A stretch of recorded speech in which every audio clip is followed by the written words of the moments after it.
നമസ്കാരം. കയ്യടി കിട്ടുന്ന ജനപ്രിയ പ്രഖ്യാപനങ്ങളൊന്നുമില്ലാത്ത പ്രായോഗികതയിലൂന്നിയ ഒരു ബജറ്റ്. രണ്ടാം പിണറായി സർക്കാരിന്റെ അവസാന സമ്പൂർണ്ണ ബജറ്റിനെ ഇങ്ങനെ വേണം വിശേഷിപ്പിക്കാൻ. സംസ്ഥാനത്തിന്റെ സാമ്പത്തിക സ്ഥിതി മെച്ചപ്പെട്ടുവെന്ന് ധനമന്ത്രി പറഞ്ഞു വെച്ചിട്ടും ക്ഷേമ പെൻഷൻ കൂട്ടിയില്ല. ഭൂനികുതി 50% വർദ്ധിപ്പിച്ചു. കോടതി ഫീസും ഇലക്ട്രിക് വാഹന നികുതിയും കൂട്ടി. 15 വർഷം കഴിഞ്ഞ സ്വകാര്യ വാഹനങ്ങളുടെ നികുതിയിലും വൻ വർധനവ്. പ്രതീക്ഷിച്ച ജനപ്രിയ പ്രഖ്യാപനങ്ങളൊന്നുമില്ലെങ്കിലും ഖജനാവിലേക്ക് പണം എത്തിക്കാനുള്ള വഴി കൂടി തേടുന്നതായി KN ബാലഗോപാലിന്റെ 5ാം ബജറ്റ്. തദ്ദേശ തിരഞ്ഞെടുപ്പും നിയമസഭാ തിരഞ്ഞെടുപ്പും അടുത്തിരിക്കെ ക്ഷേമ പെൻഷൻ 100 രൂപയെങ്കിലും വർദ്ധിപ്പിക്കുമെന്നായിരുന്നു ഏവരുടെയും പ്രതീക്ഷ. എന്നാൽ ഒറ്റ പൈസ പോലും കൂട്ടിയില്ല. മുടങ്ങിക്കിടക്കുന്ന ക്ഷേമ പെൻഷന്റെ 3 മാസത്തെ കുടിശ്ശിക സമയബന്ധിതമായി നൽകുമെന്നത് മാത്രമായിരുന്നു പെൻഷൻ വാങ്ങുന്നവർക്കുള്ള ധനമന്ത്രിയുടെ ഒരേ ഒരു ഉറപ്പ്. നേരത്തെ മുഖ്യമന്ത്രി സഭയിൽ പറഞ്ഞ അതേ കാര്യം. നിലവിൽ 1600 രൂപയാണ് സംസ്ഥാനത്തെ ക്ഷേമ പെൻഷൻ. ഇത് 2500 ആക്കി ഉയർത്തുമെന്നായിരുന്നു LDFന്റെ തിരഞ്ഞെടുപ്പ് വാഗ്ദാനം. സർക്കാരിന്റെ കാലാവധി 1 വർഷം മാത്രം ശേഷിക്കെ ആ വാഗ്ദാനം നടപ്പാക്കാൻ ഇനി അപ്രാപ്യം.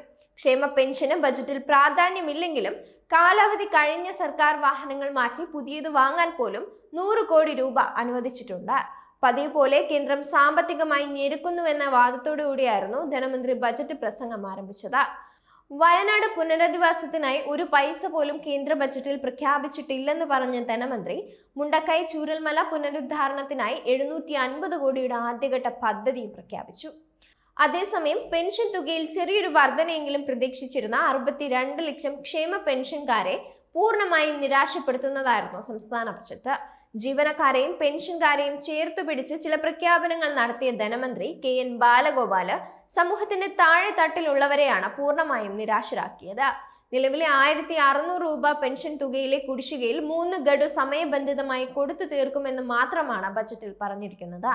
സർക്കാർ ജീവനക്കാർക്കും പെൻഷൻകാർക്കും കുടിശ്ശിക ഇനത്തിൽ നല്ലൊരു തുക അടുത്ത 2 മാസത്തിനകം ലഭ്യമാകുമെന്നും പ്രഖ്യാപിച്ച അദ്ദേഹം സാമൂഹ്യക്ഷേമ പെൻഷനർക്കായി ഈ സാമ്പത്തിക വർഷം എന്തെങ്കിലും നീക്കിവെച്ചതായി കാണുന്നില്ല.